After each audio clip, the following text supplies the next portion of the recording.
Olha, a gente vai mergulhar agora numa das passagens assim mais intensas do livro de Gênesis.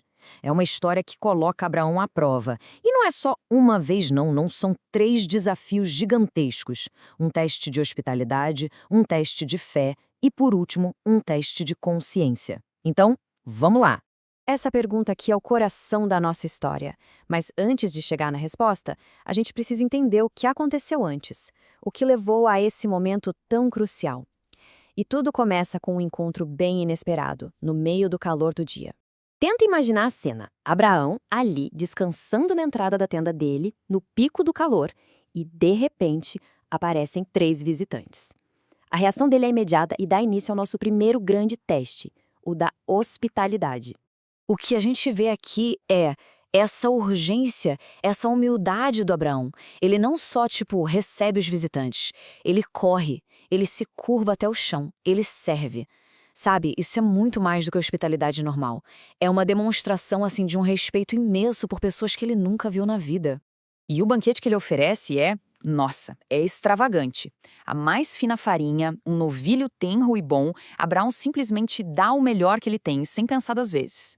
Essa hospitalidade radical é o que prepara o terreno para uma revelação que vai mudar tudo. Bem, depois de toda essa hospitalidade, a natureza do encontro muda completamente.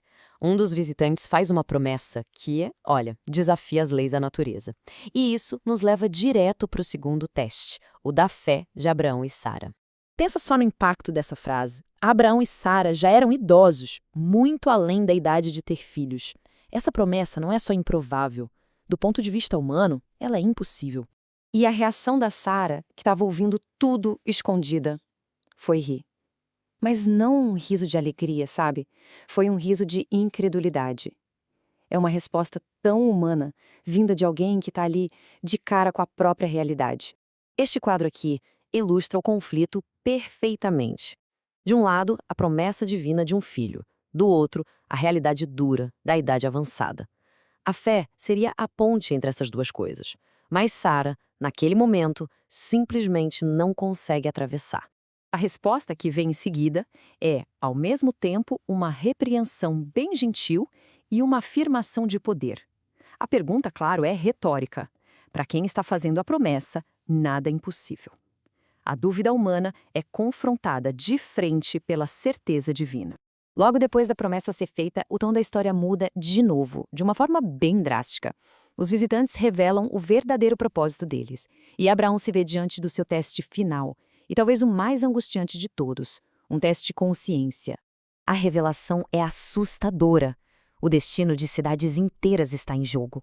Jeová diz para Abraão que o pecado de Sodoma e Gomorra é tão grave que a destruição parece ser o único caminho. E é exatamente nesse momento que Abraão decide fazer alguma coisa.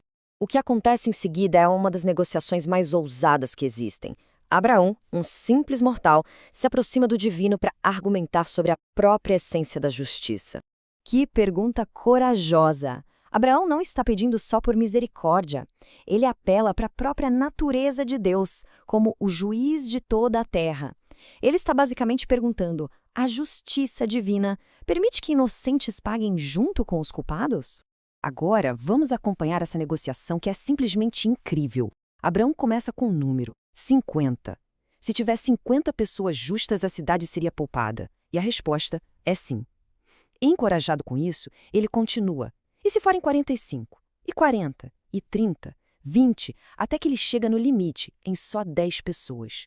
E a cada vez que ele pergunta, a resposta divina é a mesma, o que revela uma disposição enorme para a misericórdia. E o ponto-chave é este.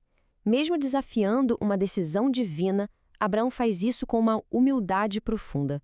Ele se descreve como pó e cinzas, mas a compaixão dele é tão grande que o empurra a negociar pela vida de estranhos.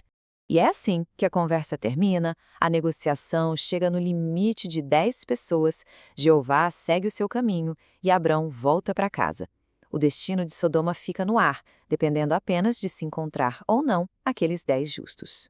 E no fim das contas, essa história deixa a gente com uma reflexão muito forte sobre justiça e misericórdia, né? De um lado, uma figura divina que está disposta a ouvir, do outro, um ser humano que tem a coragem de interceder por pura compaixão. Isso parece sugerir que a justiça não precisa ser, sei lá, cega, automática, e que a voz de uma única pessoa, mesmo alguém que se considera pós-cinzas, pode ter um peso gigantesco. Aí fica a pergunta pra gente pensar, né? O que essa história toda diz sobre a nossa própria capacidade de lutar pelo que é justo?